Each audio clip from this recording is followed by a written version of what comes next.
Boa tarde, meu nome é Henrique e eu vou falar um pouquinho aqui sobre o artigo que eu escolhi em cima do tema de IA para detecção de ameaças.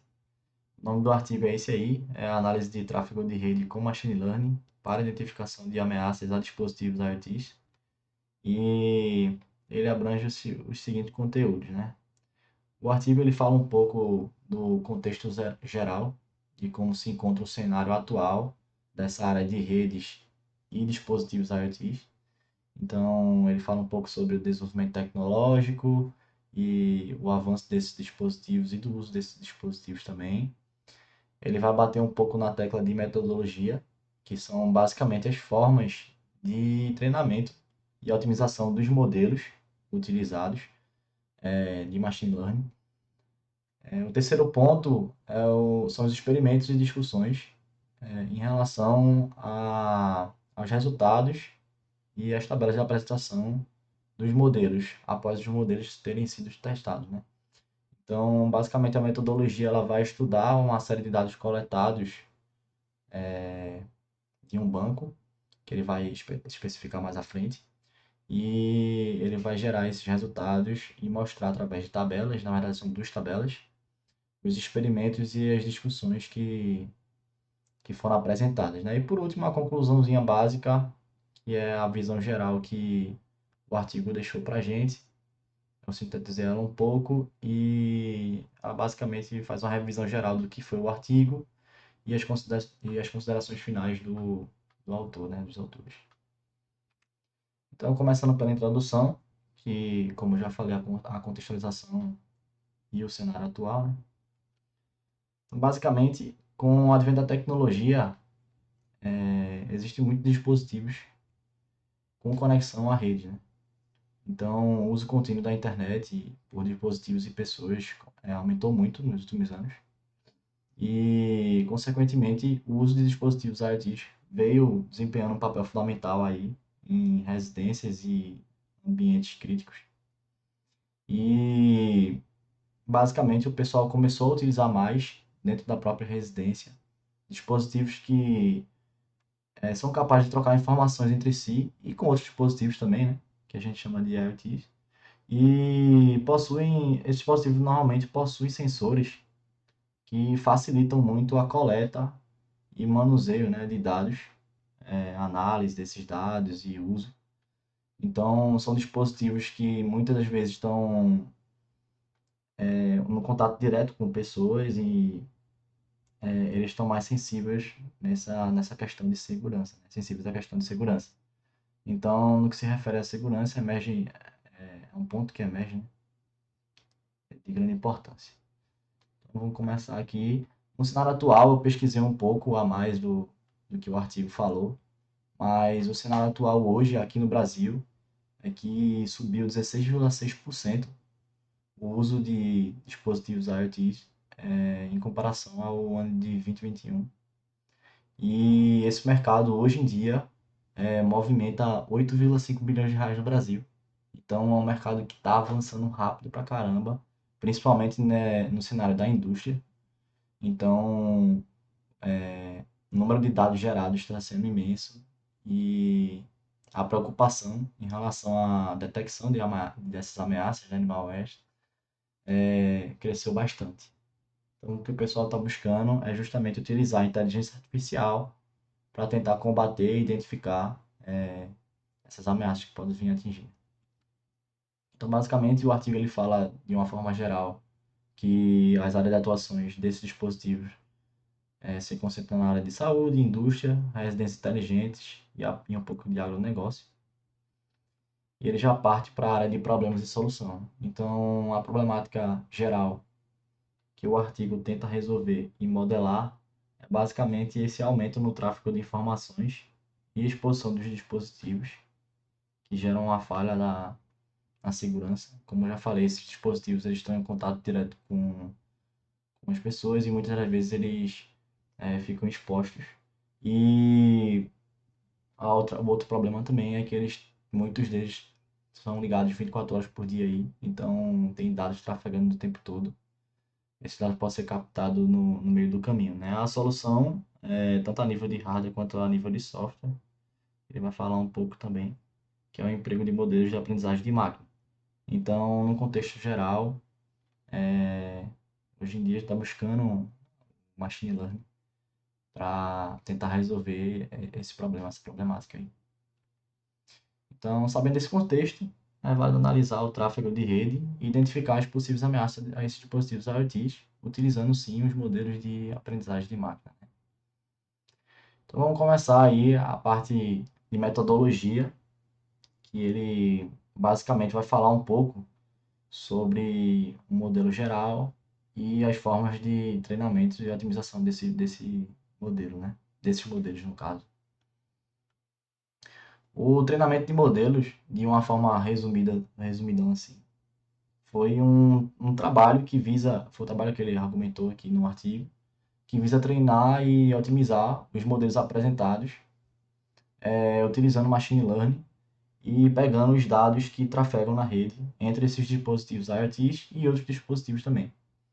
Ele tenta construir de forma inteligente um sistema de segurança que seja apto e útil também, né, a operar em ambientes reais. Então, de uma forma geral, é isso que ele busca nesse artigo. Ele busca mostrar e identificar pontos importantes de modelos encontrados que utilizam machine learning para poder fazer a detecção de ameaças, né? Então, de uma forma geral, o diagrama que ele identificou foi esse daí, que ele utilizou, na verdade, foi esse daí, um diagrama de blocos do modelo experimental que ele apresentou no artigo.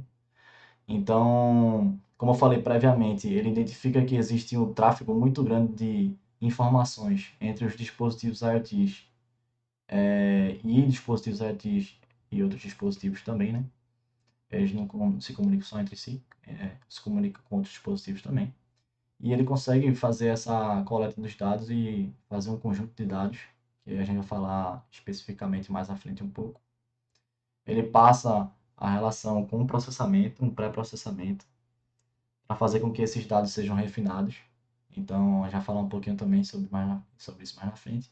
A escolha de um modelo, que no caso ele listou uma grande quantidade de modelos lá no artigo, mas ele escolheu uma série de modelos para fazer essa tabela e mostrar o resultado.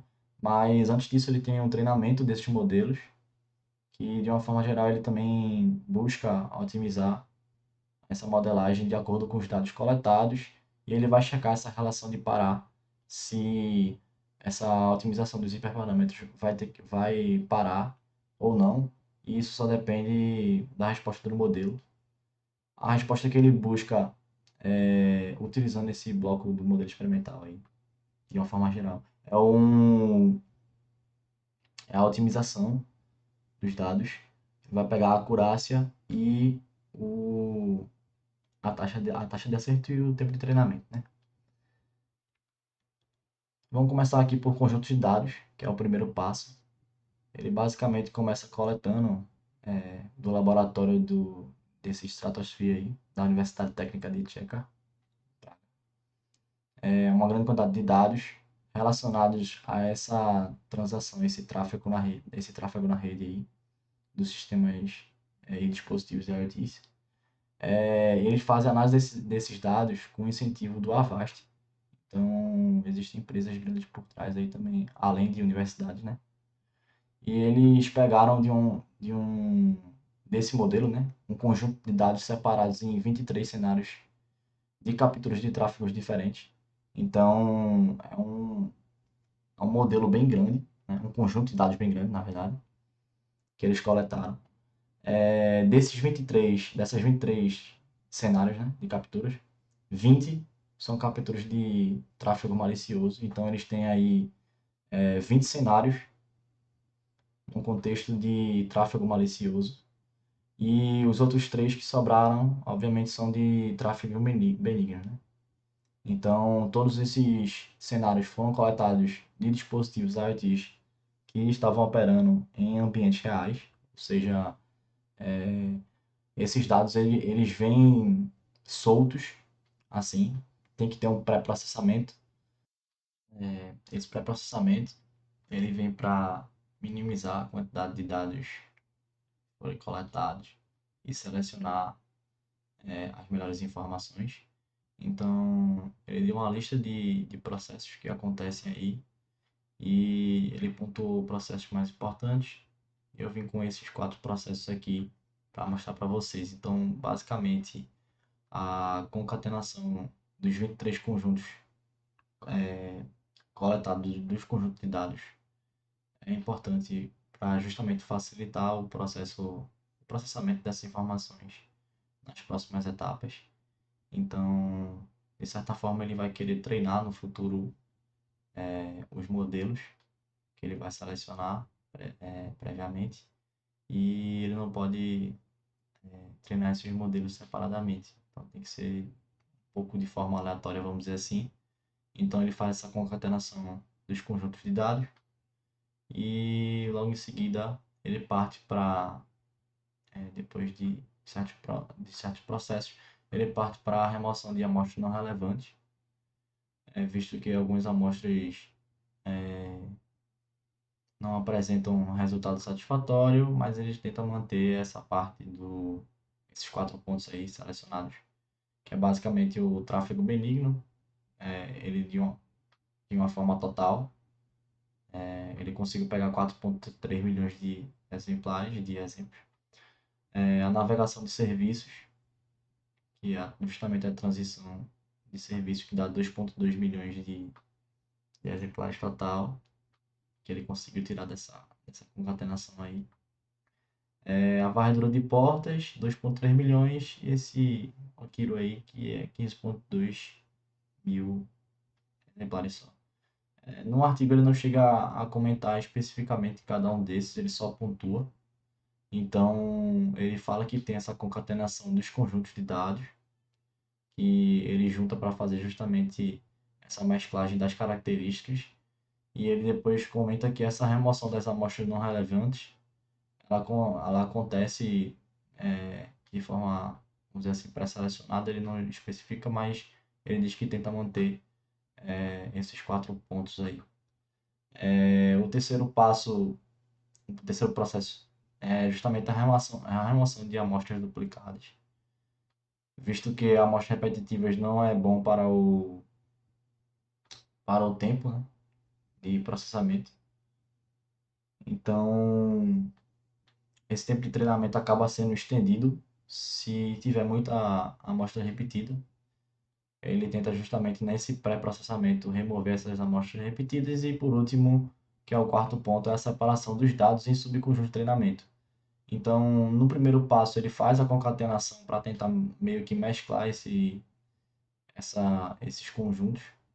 E nos últimos passos, ele volta a fazer essa separação dos conjuntos, justamente para conseguir treinar os modelos de forma otimizada.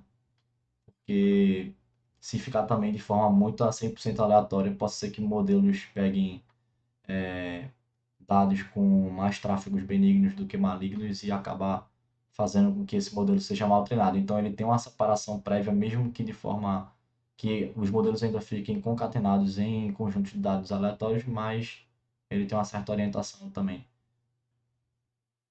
A próxima etapa que ele identifica, que ele pontua, é a identificação e escolha do modelo. Então, a primeira etapa, só revisando aqui, ele pegou o conjunto de dados, fez na segunda etapa um pré-processamento e agora ele fez a identificação e a escolha dos modelos, né? Os modelos eles foram identificados considerando os trabalhos de literatura e documentação de bibliotecas como Scikit-learn, TensorFlow e Keras.